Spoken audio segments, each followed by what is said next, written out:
ஓம் முருகா போற்றி போற்றி.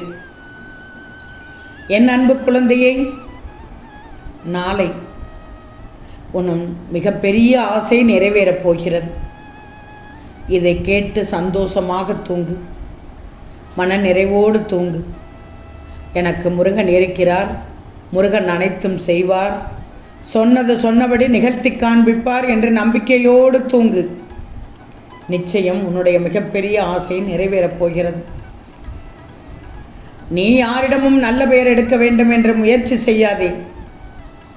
நீ உனக்கு உண்மையானவராக நடந்து கொள், அது போதும். உன்னை பெற்றவர்களிடம் உண்மையாக நடந்துக்கோ.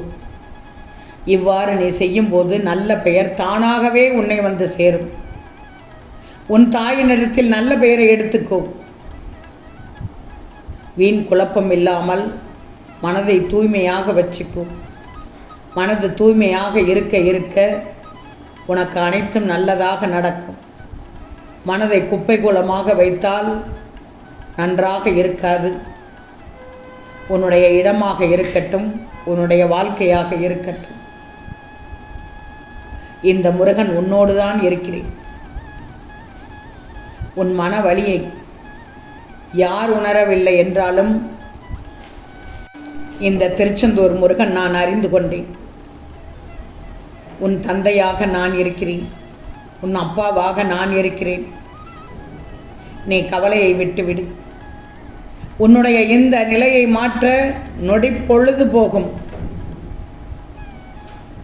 நிச்சயமாக எனக்கு நொடி பொழுது போகுமாகையால் நம்பிக்கையை விட்டுவிடாதே. மன நிம்மதியாக இப்போது சற்று ஓய்வெடுத்து தூங்கு. மனசை லேசாகி விட்டு தூங்கு. கருணை கடலே கந்தா போற்று என்று சொல்லிவிடு. வருங்காலத்தை எண்ணி கவலை கொள்ளாதே. இதுவரை உன்னை கைபிடித்து அழைத்து வந்த இந்த முருகனுக்கு நீ நினைக்கும் குறிக்கோளை அடைய வைக்க தெரியாதா என்ன? என்னை மனதில் வைத்து என்றும் உன்னுடைய வேலையை பார். நிச்சயம் நல்லது நடக்கும். யாம் இருக்க பயமே. இந்த இரண்டையும் இந்த நேரத்தில் இப்போதே நீ பதிவு செய்யணும். ஒன்று, கருணை கடலே கந்தா போற்று என்று பதிவிடு. நம்பிக்கை இருந்தால், என்னை நம்பினால் யாம் இருக்க பயமேன் என்று நம்பு. எல்லாம் நல்லபடியாக முடியும். நிம்மதியாக இருப்பாய். நடப்பதை பார்த்தால் உன் மனதிற்கு ஒன்றும் சரியாக படவில்லை என்று உன்னிடத்தில் வினா எழும்பிவிட்டது. உன் வாழ்க்கையை நினைத்து நீயே என்னிடத்தில் புலம்புகிறாய். புலம்பலாமா? வாழ்க்கையை நினைத்து புலம்பக்கூடாது, தவிக்கக்கூடாது. என்ன வேண்டுமானாலும் நான் பார்த்து கொள்கிறேன் என்று நம்பிக்கையோடு இரு. எல்லாம் நல்லபடியாக முடிந்தது என்று நிம்மதியாக இருந்தேன் முருகா. ஆனால் நடப்பதை பார்த்தால் என் மனதிற்கு ஒன்றும் சரியாக படவில்லை என்று என்னிடத்தில் உன் வாழ்க்கையை நினைத்து உன் வாழ்க்கையின் நிலையை வைத்து புலம்பினாய். இப்போது கேள். எது நடந்தாலும் அது இந்த முருகன் விருப்பப்படி உன் நலனுக்காகத்தான் என்பதை எப்போதும் ஏன் மறந்து விடுகிறாய்? எல்லாம் நன்மைக்கே. எந்த குழப்பமும் இல்லாமல் நிம்மதியாக இரு. நடக்க வேண்டியதை நான் பார்த்து கொள்கிறேன். இனிப்பான நிகழ்வுகள் நடக்கும் என்றுதானே உனக்கு முன்னமே சொன்னேன்.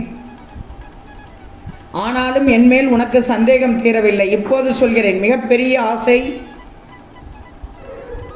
நாளை உனக்கு நிறைவேறப் போகிறது. சூழ்நிலைகள் உனக்கு சாதகமாக இல்லாத போது கூட நீ உண்மையாக நடந்து கொண்டாலும் உன்னை சுற்றி உள்ளவர்கள் கண்களுக்கு நீ மிகவும் போலியாகத்தான் தெரிவாய். கவலை வேண்டாம். எனக்கு தெரியும் என் பிள்ளைகளை பற்றி. அதற்கெல்லாம் நீ கவலைப்படாதே. இங்கு யாருக்கும் யாரும் அடிமை இல்லை.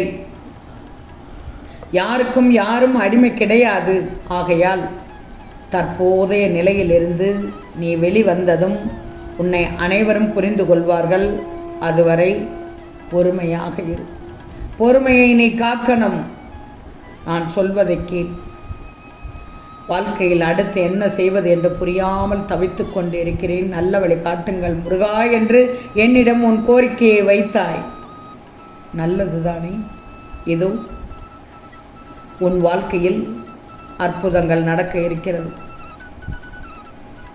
அதனை சரியாக பயன்படுத்திக்கொள். அதற்கான வழியையும் நான் உனக்கு தெரியப்படுத்துவேன். உனக்கான நல்ல வழி பிறக்கும். சாதனை தடை வந்தாலும், சாதனை படைக்கப் போவதில் தடை வந்தாலும் அதனை தாண்டி நீ வெற்றி புரியணும். முக்கியமான சில முடிவுகளை எடுக்கும் தருணம் உனக்கு இது. இந்த முருகனை மனதில் நினைத்து எது உனக்கு சரி என்று படுகிறதோ அதனை தீர்மானிச்சுக்கோ. சற்றும் சந்தேகம் வேண்டாம். பழைய கசப்பான நிகழ்வுகளையும் நினைவுகளையும் விடுத்துவிட்டு இனி நடக்க இருப்பது அனைத்தும் நன்மையாகவே நடக்கும் என்று நினைச்சுக்கோ. உன் வாழ்க்கை வண்ணமயமாக இருக்கும். ஆம் தங்கமே, நாளையிலிருந்து உன்னுடைய துன்பங்கள் எல்லாம் கண்டிப்பாக சூரியனை கண்ட பனி போல தீரப்போகிறது. இவை அனைத்தும் முன்னமே உனக்கு தீர்மானிக்கப்பட்டதுதான். ஆக நீ நினைத்த விஷயங்கள், உன்னுடைய மிகப்பெரிய ஆசை ஒவ்வொன்றாக நடக்க துவங்கப் போகிறது. யாம் இருக்க பயமேன் என்று பதிவிடு. சற்றும் தாமதிக்காமல் நீ நினைத்த வேலையை காலையிலேயே ஆரம்பித்து விடுவாய். நிறைய பேர் நீ செய்யப்போவதை அதை எப்படி தடுக்கலாம் என்று நினைத்து கொண்டிருக்கிறார்கள். ஆனாலும் நீ அதில் வெற்றி காண்பாய், வெற்றியை பார்ப்பாய். நம்பிக்கையோடு இரு, பொறுமையோடு இரு, புத்துணர்ச்சியோடு இரு, புன்சிரிப்போடு இரு. நாளைய நாளை நல்லபடியாக துவங்கப் போகிறாய். இந்த முருகனை அழைத்தாயா? இந்த முருகனை எதற்கு அழைத்தாய் என்று எனக்கு தெரியும். இதோ அதற்குத்தானே உனக்கான பதிலோடு உன்னிடத்தில் பேசிக்கொண்டிருக்கிறேன். எந்த விஷயம் தடையில்லாமல் குறித்த நாளில் நடக்க வேண்டும் என்று நீ நினைத்தாயோ எண்ணினாயோ அதே விஷயம் நீ நினைத்ததை விட சிறப்பாக நாளை காலையில் நடக்கும் என்று உனக்கு நான் வாக்கு தருகிறேன். வாக்குறுதி கொடுத்து விட்டால் நான் நடத்தி காண்பிப்பேன். நீ அனுபவித்த கஷ்டங்களுக்கெல்லாம் முடிவு நாளை உன்னுடைய மிகப்பெரிய ஆசை நிறைவேறுவதுதான். ஒரு கணம் இந்த முருகனை நினைத்தாலே போதும். உன் கண்முன்னே வந்து காட்சியளித்து உனக்கானதை செய்து தருவேன். உன்னை சுற்றி நடப்பதை நினைத்து கவலை கொள்வதை விட்டுட்டு மகிழ்வான தருணத்தை நினைச்சிக்கோ. மன நிம்மதியோடு இரு. இப்போதுதான் மகிழ்ச்சியான ஒரு தொடக்கம் வந்துவிட்டது. அந்த விஷயம் உனக்கானது தான். அனுப்பி வைத்து விட்டேன். நாளை உனக்கு அனைத்தும் நல்ல விதமாக நடக்கும். உனக்கு உதவுவதற்கூட ஒருவரை அனுப்புவேன். நாளை அனைத்தும் சிறப்பாக, மிகச் சிறப்பாக நடக்கும். யாம் இருக்க பயமே. கருணை கடலே கந்தா போற்றி போற்றி.